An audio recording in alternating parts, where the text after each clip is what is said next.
నమస్తే, welcome back to my channel. ఈ రోజు అయితే చీజీ చికెన్ పావ్ అండి. ఎమ్మీగా ఈజీగా చేసుకోవచ్చు. టేస్ట్ అయితే అసలు వేరే లెవెల్లో ఉంటుంది. సో ఈ రెసిపీ ఎలా చేయాలో చూద్దాం. హాయ్ ఫ్రెండ్స్, ఈరోజు అయితే మనము చీజ్ చికెన్ పావ్ చేసుకోబోతున్నాము. ముందుగా అయితే ఆయిల్ వేసుకొని దాంట్లో ఉల్లిపాయలు వేసుకుంటామండి.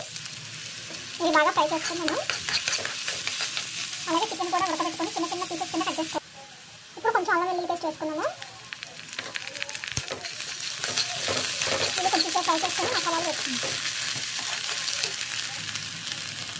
ఇది ఫ్రై అయ్యాక ఉప్పు, కొంచెం కారం, పసుపు, అలాగే గరం మసాలా వేసేసుకున్నాము.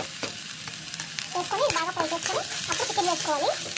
టేస్ట్ అయితే చాలా బాగుంటుందండి ఈ చికెన్ చీజ్ పావ్ అనేది. ఇప్పుడు చికెన్ వేసేసుకున్నాము. ఇది మనం ఆల్రెడీ బాయిల్ చేసుకున్నాం కాబట్టి చికెన్ మనకి ఎక్కువ టైం పట్టదు ఫ్రై అవడానికి. ఈ చికెన్లో ఉన్న వాటర్ మొత్తం ఇంకిపోయే వరకు ఫ్రై చేసుకొని కట్టేసుకోవాలండి స్టవ్. ఒక 10 మినిట్స్ ఉంచుకొని స్టవ్ ఆపేసుకున్నాం. ఇదిగోండి, ఇప్పుడు పావ్ బాజీ బన్ తీసుకున్నాం కదా, షెజ్వాన్ సాస్ అండి. ఇది ఫస్ట్ ఇది అప్లై చేసుకున్నాం. మనం మొత్తం అప్లై చేసుకున్నాం. ఇప్పుడు మైనీస్ వేసుకున్నాము. ఇప్పుడు మైనీస్ కూడా వేసుకొని మొత్తం ప్రెస్ చేసుకున్నాం. ఇదిగోండి, ఇప్పుడు మనం గ్రేవీ కింద చేసుకున్నాం కదా చికెన్, అది వేసుకున్నాం.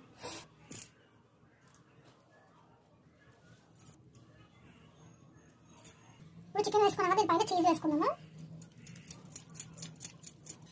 ఇప్పుడు దీన్ని మనము నెయ్యి వేసుకొని కాల్చుకున్నామండి. నెయ్యి కానీ లేదా వెన్న కానీ, ఇదిగోండి హోమ్ మేడ్ గీ అండి, నేనే స్వయంగా చేసుకుంటాను. ఇది ఇప్పుడు కొంచెం నెయ్యి వేసుకునేది మనం కాల్చుకున్నాం.